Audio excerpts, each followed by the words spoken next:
الحمد لله والصلاة والسلام على رسول الله وعلى آله وصحبه ومن والاه. السلام عليكم ورحمة الله. بەڕێزان خۆشحاڵم لە بەرنامەی ڕامان بێمەوە خزمەتتان بەمەبەستی ڕەزامەندی رب العالمین و هیوادارم ئێوەی ئازیز سوودی لەوە بگرن.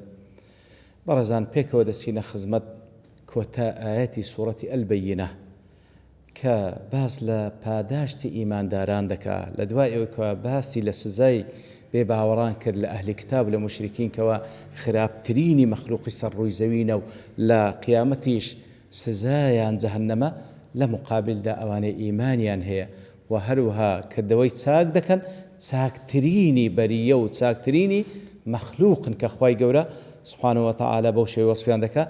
پاداشتیان لە قیامەت چییە؟ جەزاؤهم عند ربهم، پاداشتی ئەوانە لای پەروەردگاریان. تەماشا عند ربهم يعني هەر ئەو ئیضافەیە سبحان الله جێی دڵخۆشیە.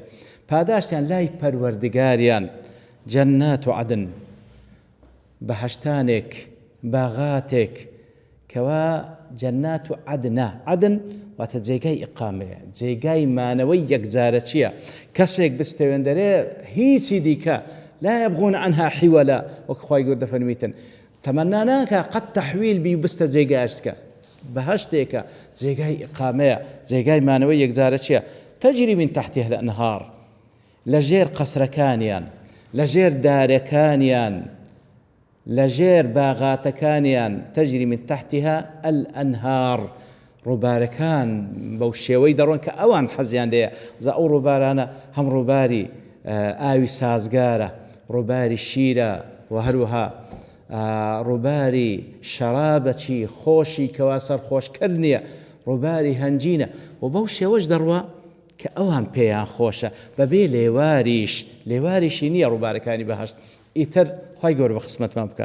تەجری من تحتها الأنهار خالدین فيها أبدا، هەتا دەمینێنەوە بە ئەبەدی، خالدین فيها أبدا هەتا دەمینێنەوە بە ئەبەدی دەمینێنەوە.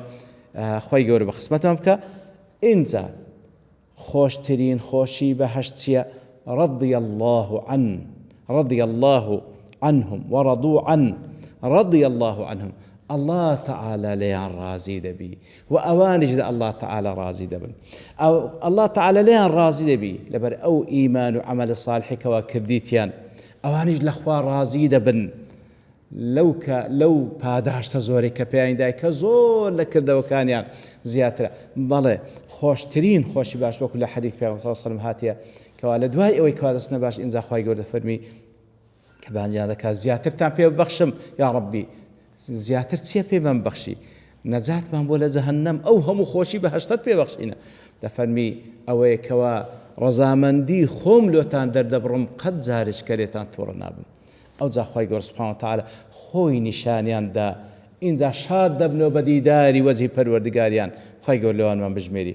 بەڵێ خوای گەورە لێیان ڕازیە، ئەوانیش لە خوای ڕازینە. ئەوە صیفەتی چێل لە بۆ چێ ئەو بەهەشتە و ئەو ڕەزامەندیە. ذلك لمن خشي ربه، ئەو بەهەشتە بەو وەسفەی بەو ڕەزامەندیەی رب العالمین لۆ کەسانێکە کەوا لمن خشي ربه کە لە پەروەردگاری ترسابی. خەشیە بەڕێزان خەوف نا، خەشیە واتە ئەو ترسەی کەوا علمی لەگەڵدایە، ئەو ترسەیە کەوا دەیانجێڕیتەوە لە خراپەکان، ئەو ترسەیە کەوا هانیان دەدا فەرمانەکان جێبەجێ بکەن. ذلك لمن خشي ربه. خشية براستي صفتي كسانة علماء، وكل صورة إنما يخشى الله من عباده العلماء. براستي بندا كعلمي بخواهبي أو لخوادة ترسي أو دزاني أو خوات سندة عظيمة شاني هندي لي بترسي.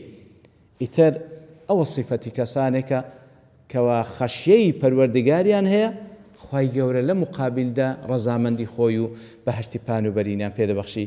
کۆتا قسە لەو بابەتە ئەگەر دەتەوێ بزانی خواد لێ ڕازیە لە دنیاش، ئەوە لە دڵی خۆت بپرسە چەند لە خوا ڕازی، چەند لە ئەحکامەکانی خوا ڕازی، چەند لە دینی خوا ڕازی، چەند لە قەدەرەکانی خوا ڕازی، بزانە خوای گەورەش ئەوەندە لێت ڕازیە.